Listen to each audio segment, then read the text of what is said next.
अल्हम्दुलिल्लाहिल्लज़ी अल्लमल इंसाना मा लम यअलम वस्सलातु वस्सलामु अला क़ासिमिल उलूम वल हिकम व अला आलिहि व सहबिहि सादातिल उरूब वल अजम। अम्मा बअद फ़अऊज़ु बिल्लाहि मिनश शैतानिर रजीम। बिस्मिल्लाहिर रहमानिर रहीम। क़ाल अल्लाहु तबारक व तआला फ़ी कलामिल मजीद व फ़ुरक़ानिहिल हमीद। या अय्युहल्लज़ीना आमनू कुतिबा अलैकुमुस्सियामु कमा कुतिबा अलल्लज़ीना मिन क़ब्लिकुम लअल्लकुम तत्तक़ून। सदक़ल्लाहु मौलानाल अज़ीम व सदक़ रसूलुहुन नबियुल करीमुल अमीन।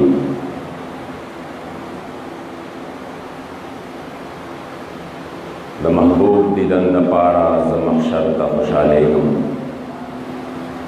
द महबूब दीदन द पारा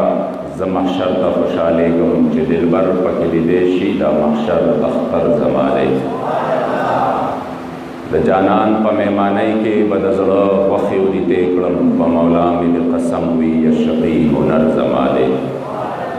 मदीने मुनव्वरे के चिज़ैबा दिलबर ज़माने द फ़िराक़ पदर दो गम ये ज़र परहर ज़माने। और पाक मुहम्मद मुस्तफ़ा द मुहम्मद अमीन महबूब दे प मौला मिल कसम वी द सही खबर ज़माने। ज़प जानान बांदे ज्वंदे यम पजान नयमा। ज़प जानान बांदे ज्वंदे यम पजान नयमा। तेर बलद्वाड़ कौन शमफुल जानान नयमा। और जमाच सुमरा अरमानु नदी दयार द कुसे। जमाच सुमरा अरमानु नदी दयार द कुसे अरमानी दुमरा दरिद्वान द गुलिस्तान नयमा। और पैश किस्ता में नसीब लक बिलाल दावुना। पैश किस्ता में नसीब लक बिलाल दावुना चिप अहद अहद नारोस तड़स्तोमान नयमा। और माँ मोहम्मद अमीन पखपल जानान ईमान रावड़े। माँ मोहम्मद अमीन पखपल जानान ईमान रावड़े ज़ तेरी दुन के पहिस शानिल ईमान नयमा।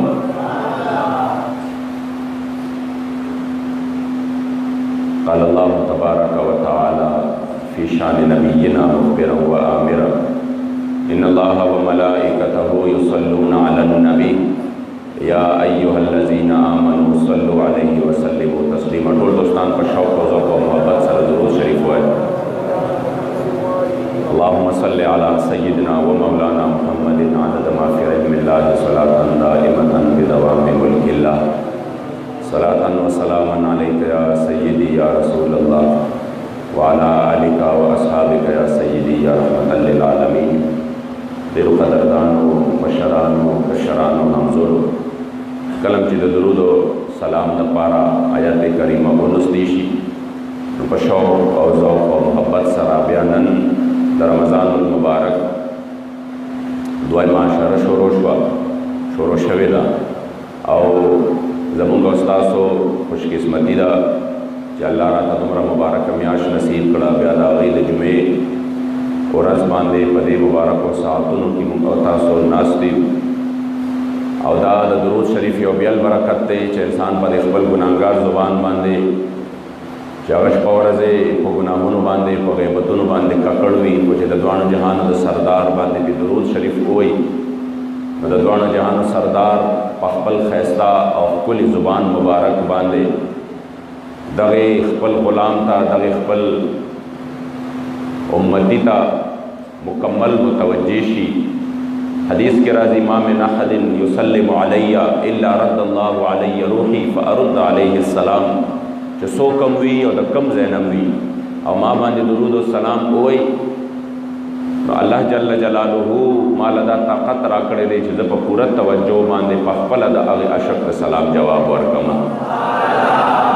तो यो ग़ुलाम द पारा द देना बला लोया खबर कम के देशी च द गुनाहगार ज़ुबान ना दगा दुरूद शरीफ वंदे मुबारक कलिमात अदाशी और दमा जानान मुबारक पखपल बांधे दागे जवाब वर्की। अशक सादिक फरमाई पख्वागा खुलद यौ ज़ल ज़मानुम वाखला। पख्वागा खुलद यौ ज़ल ज़मानुम वाखला ब्या बनिशी मुसीबत के ज़मारू او زه چې تا پسې په ګرمو اوښکو جاړم وي په لطف او لذت کې زمارو او په قسم دلبره ستا وصل چې نه وي خوښ به نه شي په جنت کې زمارو او ما محمد امین خوښ کړی ستا ماتم دی نه دی خوښ په سلطنت کې زمارو چې کله درود و سلام او بیا د رمضان المبارک په دې ښکلي ساعتونو کې شوق و ذوق او محبت سره ما سره په ذوق او شوق باندې درود شریف اللهم صل علی سیدنا و مولانا محمد عدد ما فی علم الله صلاة دائمة بدوام ملک اللہ الصلاة والسلام علیک یا سیدی یا رسول اللہ الصلاة والسلام علیک یا سیدی یا حبیب اللہ الصلاة والسلام علیک یا سیدی یا رحمت للعالمین وعلى آلک و اصحابک یا سیدی یا خاتم النبیین قدردانو اللہ کریم په موږ او تاسو باندې ډېر لوی کرم او احسان دی چې موږ او تاسو یې د دواړو جهانو د سردار آقای نامدار د خپل امت غمخوار د خپل کریم آقا صلی الله علیه وسلم په امت کې مؤمنان مسلمانان پیدا کړو په جمع الحمدلله او بیا را باندې ډېره مبارکه میاشت د رمضان المبارک د عزتونو د برکتونو او د خوشحالو راوسته حقیقت دا دی چې دا میاشت چې دا دومره د برکتونو میاشت د حضرت سیدنا علی المرتضی کرم الله وجهه دا هغه مبارک قول دی که الله جل جلاله په دې امت باندې د عذاب کولو اراده وي نو دی له به سوره اخلاص او د رمضان المبارک میاشت نه ورکوله گویا که چې دا میاشت یې ورکړې ده نو د الله جل جلاله منشا دا ده چې دا خلک زما رحمت طرف ته راشي او دوی صرف زما رحمت ته توجه وکړي زما رحمت طرف ته راشي زه دوی ته ټول ګناهونه م وبخمه زه دوی له خپل رحمت نه وافره حصه م ورکمه او دوی زه د خپل رحمت په دریاب کې ور ډوب کما او خپل رضا ورله ورکما دا د الله جل جلاله خصوصي کرم دی چې په مونږ باندې داسې میاشت راوسته الله دې زمونږ او ستاسو د دې میاشتې قدر پیدا کړي مونږ او تاسو سره عزتمند الله کریم جل جلاله فرمایي یا ایها الذین آمنوا اول د خوش قسمتۍ خبره خدا ده چې الله مونږ ته आवाज کوي په کوم انداز باندې کوي یا ایها الذین آمنوا مونږ تاسو ته الله جل جلاله صفت د سره کړې دی لقب د مؤمن را کړې دی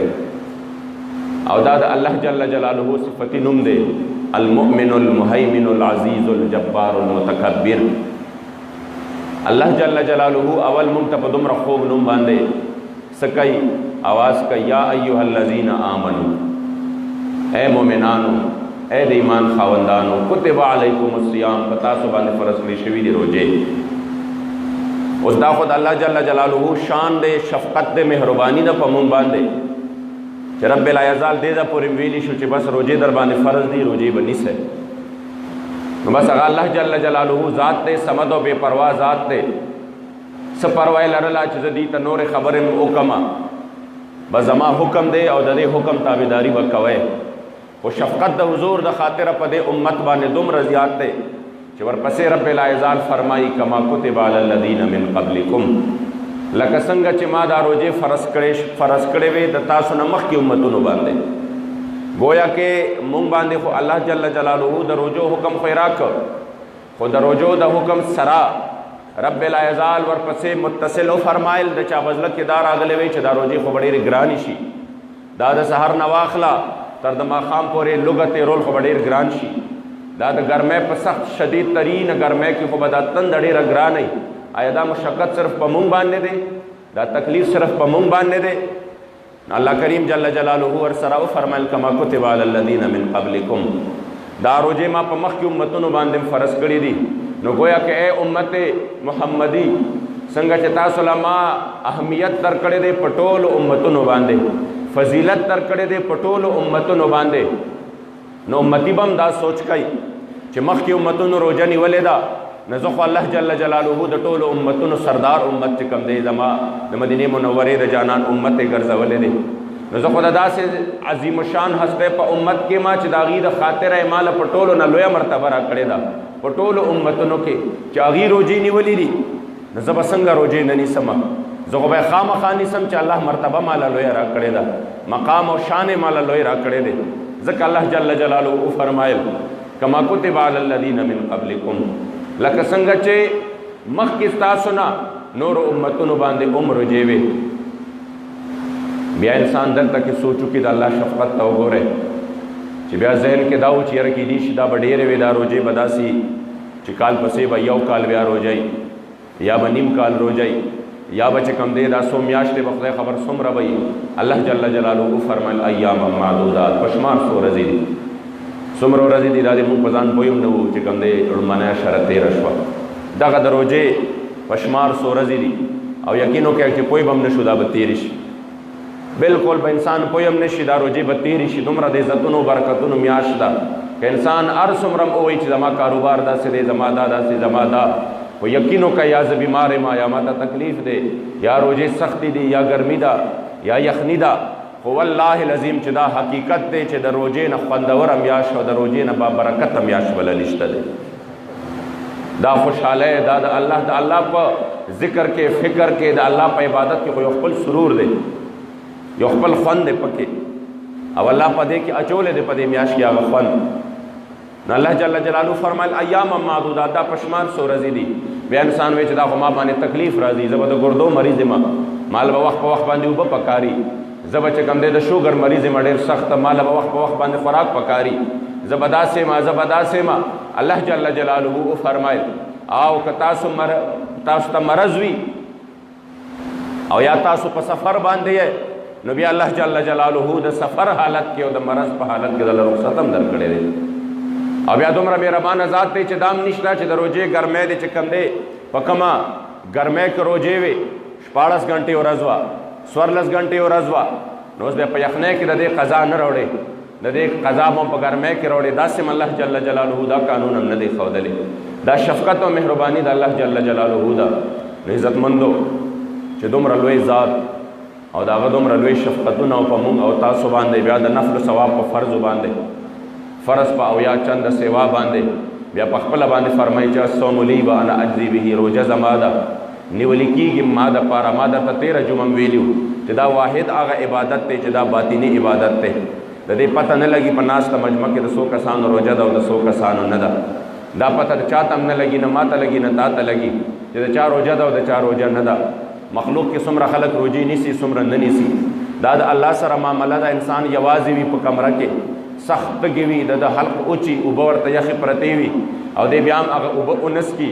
دی سخت اوږي وي، دی بیا هم خوراک ونه کي، نو دا د الله جل جلاله سره هغه معامله وساتله چې د په الله جل جلاله باندې ایمان هم دی او د دام ایمان او عقیده ده چې الله که دا مخلوق ما نه ویني، الله جل جلاله ما ویني. د دې د وجې نه رب لا یزال فرمایل روژه زما ده، او چې څوک زما دپاره روژه نیسي نو بیا مخلوق فرښتې د دې د اجر د لیکلو نه او د دې د اجر د شمار نم چې کوم دی عجزه دي، بیا زه رب لا یزال د خپل شان مطابق روژهدار له د دې اجر و بدله ورکوم. او هغه لوی ذات ته عزتمندو حتی چې دویم روایت دا دی و انا اجزا به، بیا د دې روژهدار هغه اجر او بدله زه په خپله باندې یم. نو چې چاته رب ملو شو هغه ته هر څه ملو شو. ځکه د الله کرم او احسان دی په مونږ او تاسو باندې چې مونږ ته د رمضان المبارک غوندې بهترین او ښایسته میاشت را کړې ده. د رمضان المبارک غوندې ښکلې میاشت را کړې ده. خو د دې میاشت د عزتمندو که مونږ قدر وکړو، په دې میاشت کې مونږ د الله جل جلاله عبادت وکړو چې مونږ ته پکې الله جل جلاله ماحول د عبادت برابر کړی دی. سرکشه شیطانان یې تړلي دي. ګوره هغه خلک چې هغوی په ټول کال کې منځونه نه کوي، د هغوی هم زلو شي په روژه کې چې مونځ شروع کړي. دا تجربه به مو شوي، دا مشاهده به مو شوي چې د هغوی زلو شي چې مونځ شروع کړي. هغه خلک چې هغوی د جومات مخ نه لیدلی، اکثریت هغوی هم جومات ته راشي او کښېني. هغه خلک چې هغوی ټول عمر کې تلاوت نه کړی د قرآن عظیم الشان، هغوی هم په جومات کې کښېني او تلاوت شروع کړي. هغه خلک چې هغوی په ټوله میاشت کې چاته صدقه نه ورکړې په ټول کال کې، هغوی په دغه میاشت کې صدقات شروع کړي. هغوی هم د یو غریب او د یو یتیم او د یو مسکین سره مدد کول چې دي نو دې ته زړه جوړ شي. وجه څه ده؟ د الله جل جلاله مونږ ته ماحول برابر کړی دی. او بیا د حدیث مطابق د شپې په آخري پهر کې رب لا یزال د خپل شان مطابق د اولنی اسمان نه خپل مخلوق ته فرمایي شته څوک داسې چې زمانه بخښنه غواړي چې بخښنه ورته ورکړم، شته څوک داسې چې ګناهونو بخښنه غواړي بخښنه ورله ورکړم، شته څوک داسې جنت غواړي چې ورکړم ولا، شته څوک داسې جهنم نه پناه غواړي چې پناه ورله ورکړم، شته څوک داسې چې هغه زما د رحمت طلب وکړي چې رحمت ورله ورکم. که موږ په لډوګانو کې او په گیمونو کې مشغول نه یو، که موږ په نایټ کرکټو ټورنامنټو کې مشغول نه وو، که موږ په بازارونو کې په خوراکونو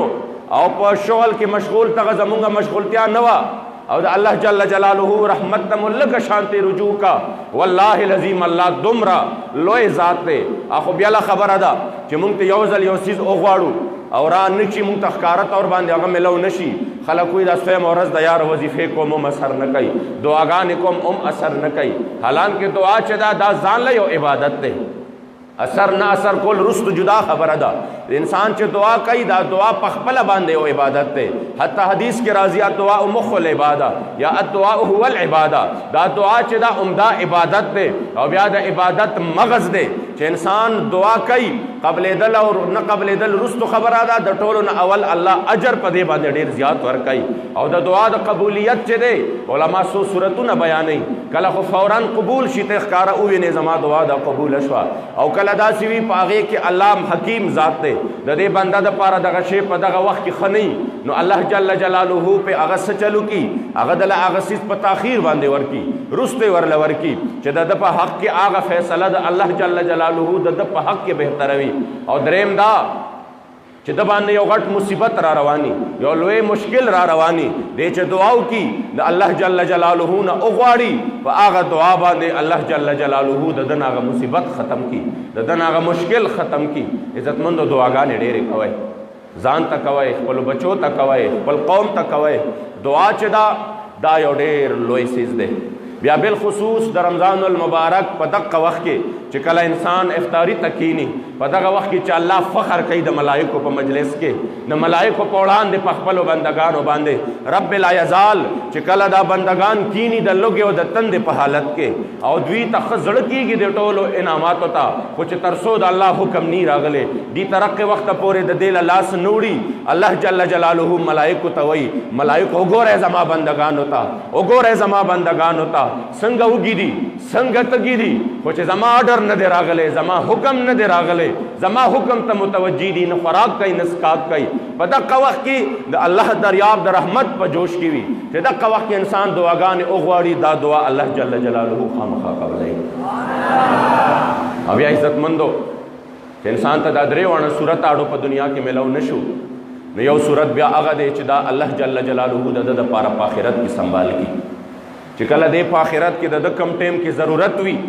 نو په هغه ټیم کې د دې دعا اجرونه او ثوابونه الله جل جلاله دته شامل حال کړي. حتی چې د یو حدیث مفهوم دی چې بنده دا خپل دومره بشماره نیکۍ وګوري، یا الله دومره نیکۍ خو ما نه وې کړې، دا چرته وې رب لا یزال به فرمایي دا هغه دعاګانې وې چې ما دنیا کې ستا نه وې قبولې کړې،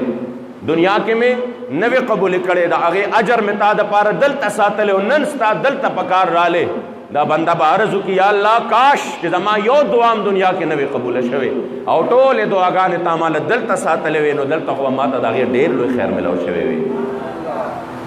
ځکه عزتمندو ډېر خلک د ګیله شکوه شروع کړي، 2 ورځې چې کم دی څوک نفل وکړي، 2 ورځې وظیفه وکړي، یاره جي کار روزګار مې نه ټیکېږي، یاره جي دعاګانې کومه نه قبلېږي. عزتمندو با صرف یو معمولی غوندې خاکه درته پیش کوم چې کله د یو بچي له نوکري ګورئ،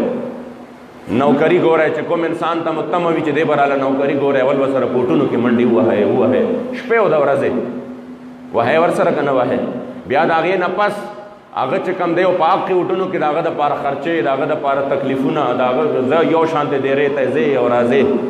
سهار او غرمه او ماښام او مخکې نه دی ولا دغه ورکړي چې که خیر یعنې منډې را سره وام خو دا کار براله کوې. په هغې کتاب باندې لوږې تېرېږي، تندې تېرېږي، تکلیفونه تېرېږي، پیسې لګئ. د هغې نه پس هم چې کله هغه ورسي اسمبلی ته بیا د هغې نه پس هم چې ځان ناغرضه کړي نو بیا شپه ورځ ور روانې. یو ورځ دې هم دا ونه وی چې یاره بس دې خبره ختمه شوه، بار بار دیکې خورې چې ته 3 کاله پس 4 کاله پس درته معمولی شانتې نوکري میلاو شي بس په ټوپونه شي چې زما کار وشو، یو ورځ هم ستومانه نه شوې او نه دې دا ووې چې بس زما خبره ختمه. او سره د دې عزتمندو چې تا والا منډې هم وهلې وې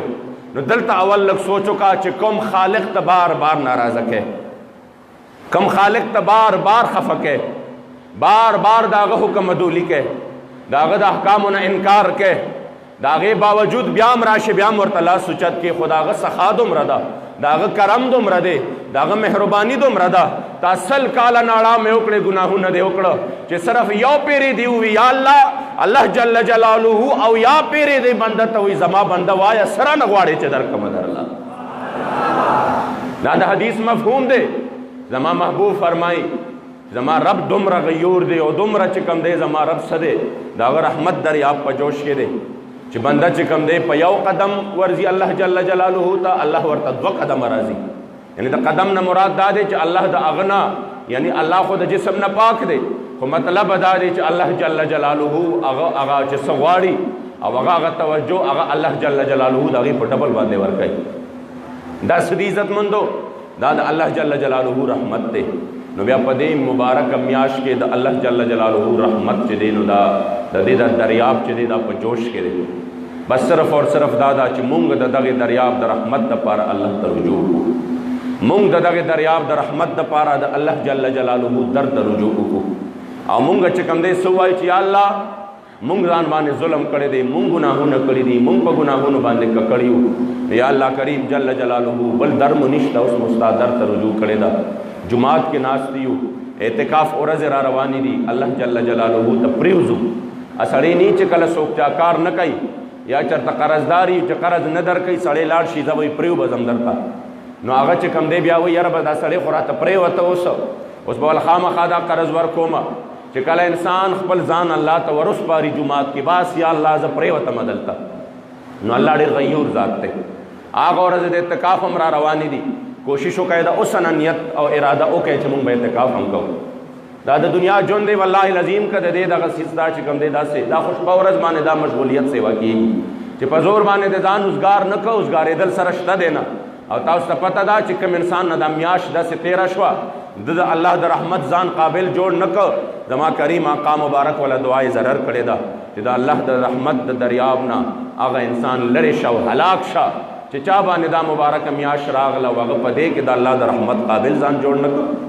نو تاسو څه وایې چې د حضور علیه الصلاة والسلام د دغې دعای ضرر د امین نه به مونږ بچ شو د چا د زبان مبارک نه چې یو ځل یو گفت وتی دی حدیث کې راځي د حضور په وړاندې یو سړي په ګس لاس باندې روټۍ خوړه کریم آقا مبارک ورته فرمایل چې دا خوراک په ښي لاس باندې کوه نو هغه د تکبر د وجې نه ووی ګس لاس باندې خوراک کوه د تکبر نه وي زما وي دا لاس نه اوچتېږي دا ښي لاس یعنې دې کې فرق دی دا د خولې ته نه اوچتېږي ځکه خوراک په دې لاس باندې کومه وي جانان مبارک وفرمایل چې همداسې ده همداسې ده دا نه اوچتېږي خولې ته راوي فرمایي چې تر مرګه پورې چې حضور فرمایل چې دا نه اوچتېږي ټیک ټاک لاسو هغه د تکبر د وجې ووی خو چې کله ووی حضور فرمایل چې او دا نه اوچتېږي راوي فرمایي چې تر د مرګه پورې دغه انسان بیا د خپل لاس خپلې خولې ته نه دی اوچت کړی ابو هريره صاحب راغی قربان شم یا رسول الله مور مې نن داسې خبرې وکړې په ما باندې بدې ولګېدې بس دعا وکړه چې ایمان راوړي کریم آقا مبارک لاسونه پورته کړل او وی فرمایل اللهم اهد ابي هريره یا الله دا ابو هريره مور ته هدایت نصیب کا ابو هريره صاحب فرمایي چې څنګه حضور لاسونه پورته کړل وی زه په منډه شم مې چې بس کار او شوش پکې سدي وی منډه مې والي کورته او چې منډه مې والي کورته ورسېدم دروازه بند وا وی مور ته مې دروازه والا وی چې مې قتل وی دنه د اوبو چې کم دې شور راته وی زما مور غسل کو وی چې لږ ټایم تیر شو مور مې دروازه کولاو کړه او چې څنګه دروازه کولاو کړه او زی ولیدم د دروازې د کولاوېدو سره یې ووی چې اشهد ان لا اله الا الله وان محمدا عبده ورسوله وی زه د ډېرې خوشحالۍ نه په جړا شوم سترګو کې مې اوښکې راغلې او د ډېرې خوشحالۍ نه په جړا جړا د حضور دربار ته مې را منډې والې وی چې څنګه د حضور دربار ته راغلم ما وی قربان دلته ستاسو د زبان مبارک نه کلمات وتل هلته د عرش نو الله سره چې کوم دی د هغې قبولیت شوی و او زه کور ته رسېدلی نه وم چې زما مور ته الله جل جلاله د ایمان دولت ور نصیب کړی دی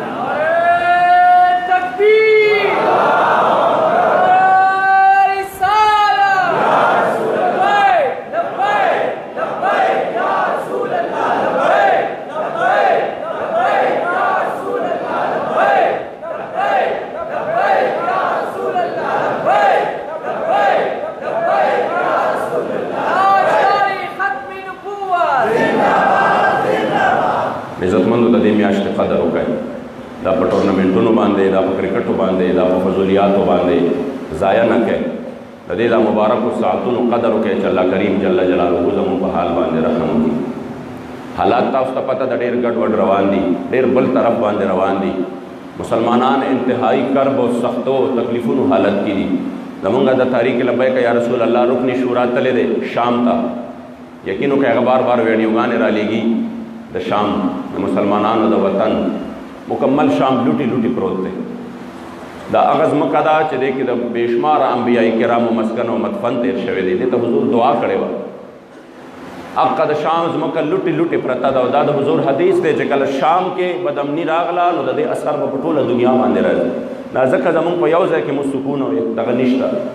عزتمندو په یو داسې وخت کې چې مونږ اسم تکالیفو کې مبتلا یو چې کله مسلمان الله ته رجوع کړه الله جل جلاله به حالات ښه کړي انشاءالله. بل زه ټولو دوستانو ته د حضور علیه الصلاۃ والسلام مبارک غلامانو ته عاشقانو ته ما تاسو ته تېره جمعه کې ویلي چې د زړه د اخلاصه دعا وکړئ. د باباجي ضمانت تاریخ دی فیصله ده د ګل په ورځ باندې چې الله کریم جل جلاله په هغې کې رحم وکړي. ستاسو دعاګانو سره الحمدلله زموږ ټولو مشرانو که کشرانو د زړه د صدقه ټولو دعاګانې کړې وې. هغه د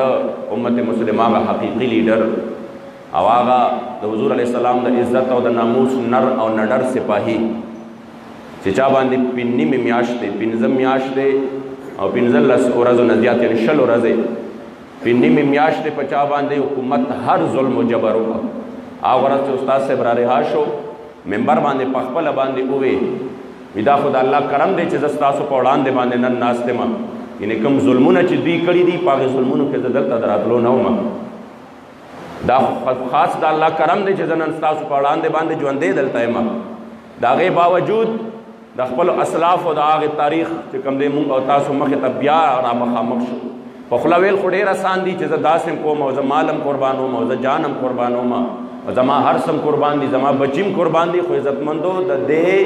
مظاهره کول ډېر ګران کار دی.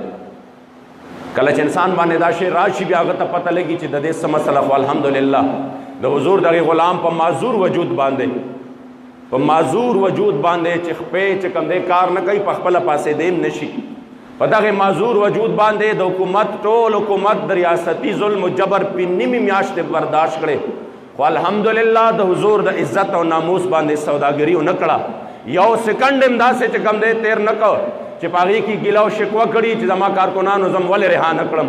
ما سره زوی چې کوم دی هغه ورځې ملاو شو هغه راته وی قسم یې راته وخوړه وایي چې زه کله هم د استاد صاحب سره ملاو شوی ما ته د خپل رهایه دپاره دومره خبره هم نه ده کړې. وایي ما ته وایي چې میشن به میشني زمونږ خبره پرېږده زمونږ اډوکې دې هم دلته وراسته شي وګوره یاد ساته چې په کوم میشن باندې مونږ دلته راغلي یو. د هغې میشن نه یو انچ هم وروستو کېدل نشته. د حضور د عزت او د ناموس سودا چې چا کړې ده هغې به ځان دپاره د دنیا او د آخرت لعنت چې کوم دی په غاړه کړی دی. خو چې چا د حضور د عزت او د ناموس پهرداری کړې ده نو په دې میدان باندې رستو کېدل نشته. اوس هم وایو که دا جرمي او په دې جرم کې دوی ګیر کړي یو نو د دې جرم نه مونږ دستبردار کیږو نه. دا جرم به مونږ کوو او د ژوند په هره ساه باندې به یې کوو بار بار به یې کوو انشاءالله.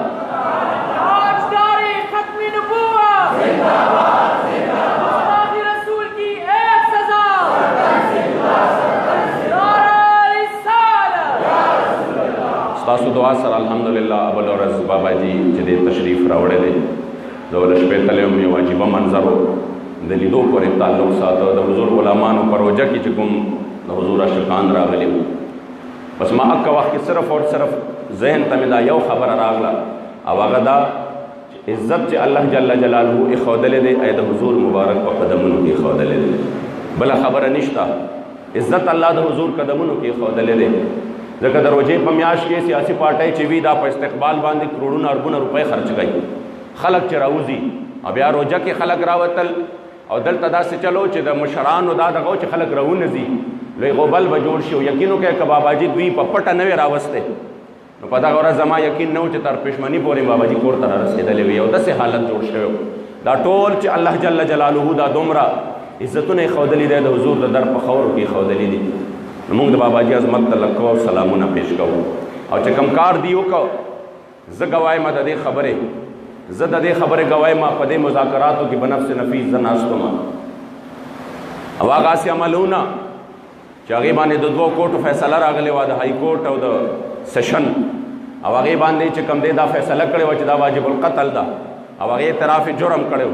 د هغې نه پس سپریم کورټ چې دی صرف د مغرب په دباو باندې د یورپی یونین په دباو باندې په 2 مئی باندې په 8 اپریل باندې چې کوم خط وزیر اعظم ته لیکلی شوی دی د یورپی یونین له طرفه چې مونږ به دا وکړو، مونږ به داسې بایکاټ وکړو، مونږ به داسې بایکاټ وکړو. دا ښځه بس ته ضرور چې کوم دی څه کوې، دا به چې کوم دی دا ملک پرېږدي او دا ناموس رسالت قانون کې به تاسو څه کوئ، په دې کې به تبدیلي کوئ. نو دې هغه لومبنی سټپ خو اخیستی دی سره د دې چې د دې خبرې زه ګوایم زما وړاندې چې کوم ټایم کې وزیر داخله شهریار افریدی و. دا ځای ډېر زیات دا د ذمه دارۍ ځای دی او په دې باندې نن سبا د سوشل میډیا دور دی. دا کلپ ډایرکټ رسي د خپل یو لفظ ذمهوار یم، یو لفظ اول د الله په حضور کې بیا ستاسو په عدالت کې د یو لفظ ذمهوار یم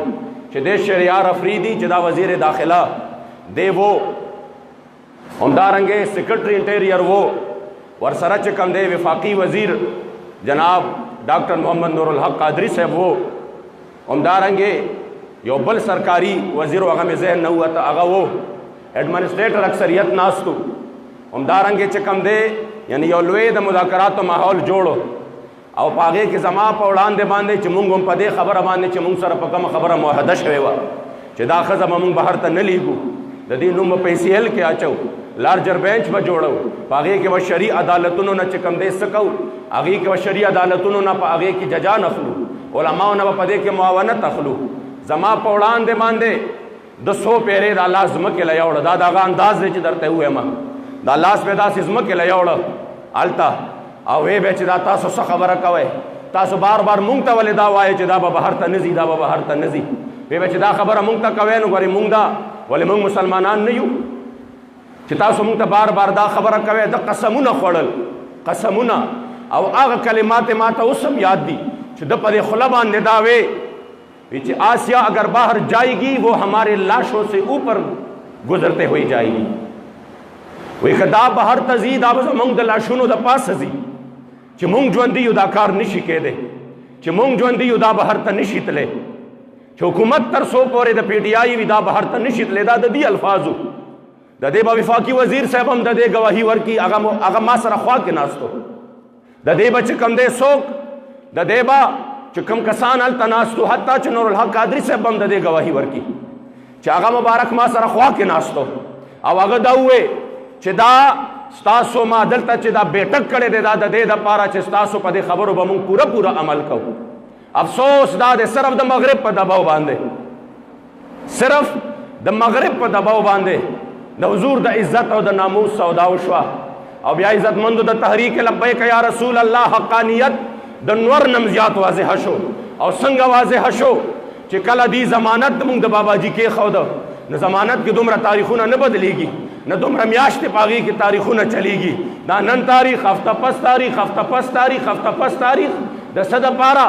دوی اول د روژې میاشت ته کتل چې په هغې کې مسلمانانو چې کوم دی دومره په اهتمام سره نشي راوتی چې څنګه عام روزي موقع برابرولې او چې بیا کله دا ښځه خپلو آقاګانو ته حواله کړه او دا بهر کړه، د هغې نه پسې باباجي چې کوم دی بیا ضمانت منظور شو. دا اشاره دې خبرې ته وه چې باباجي ګیر شوی صرف د دې دپاره د تحریک خلاف کریک ډاون شوی، 40-42 هزار کارکنان گیر شوی صرف د دې دپاره چې د هغې مقصد دا و چې مونږه دا تحریک ګیرو ځکه که د دې خلاف د حضور د عزت او ناموس دپاره راوځي، صرف دا خلک به راوځي، هغه مبارک یې ګیر کو صرف د دې دپاره چې مونږ خپل آقاګان خوشحاله کړو. خو ما ته د باباجي دا یو خبره یادېږي، زه وایم ستا خو چې کوم دی څه چلو شو. شاه رکن علم ملتانی رحمت الله تعالی علیه له یو سړي سپېړه ورکړه چې سپېړه یې ورله ورکړه نو دا مبارک ورته راتاو شو، چې راتاو شو نو هغه ورته وی بغ بغ راته ولې ګورې، بد راته ولې ګورې، څه چلو شو. دا خو تاسو په همیشه وایې چې څه د انسان په تقدیر کې لیکلی شوي هغه کیږي. ستا په تقدیر کې زما د لاسه سپېړه لیکلی شوې وه، بس هغه وشوه، بد راته مه ګوره. شاه رکن علم ملتانی ورته فرمایي رحمت الله تعالی علیه، وایي زه دې دپاره تا ته نه ګورم، ګورم درته د دې دپاره چې د دې کار د پاره چې یو د الله ولی لاس به سپېړه ورکا انتخاب د کوم بدبخت د دې کار د پاره شوی دا کار د چا په قسمت کې لیکل شوی زدا وایم چې ستا په قسمت کې خو د اغیارو د مغرب رضا لیکل شوی وا چې تبه يهود خوشاله تبه حنود خوشاله تبه د مغرب آقاگان خوشاله خدا د الله کرمو چې د استاد سے په قسمت کې الله جل جلاله خپل او د خپل محبوب علیه السلام رضا خودلې وا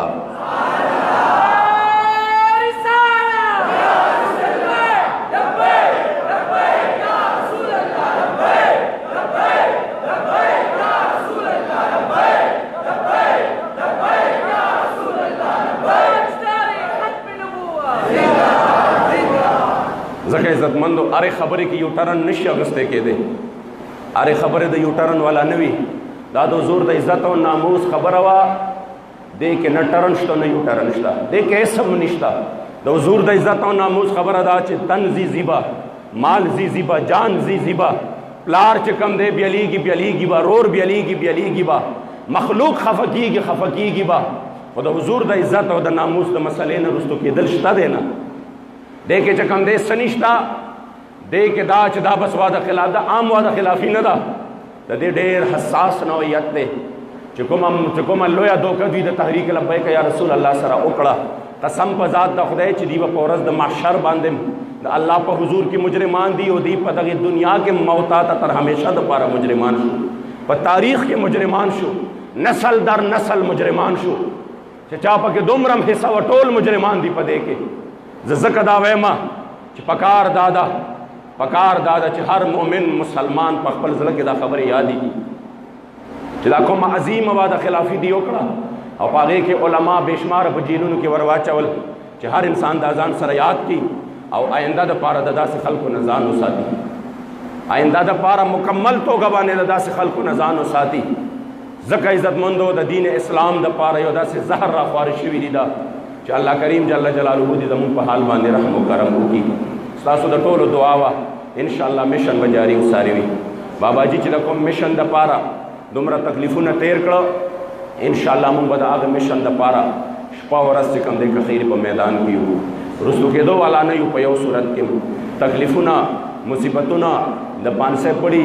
تکلیفونه دا هر یو سیز د موږ اسلاف هم تیر کړو ان شاء الله دا غي د خاطر به موږ تیرو الله کریم جل جلاله دې د بابا جی د غرهایی د ټول امت مسلمه د پاره دغه مقدس مشن د مخ کې چلولو د پاره یو ډېر لوی باعث ذریعہ وګرځي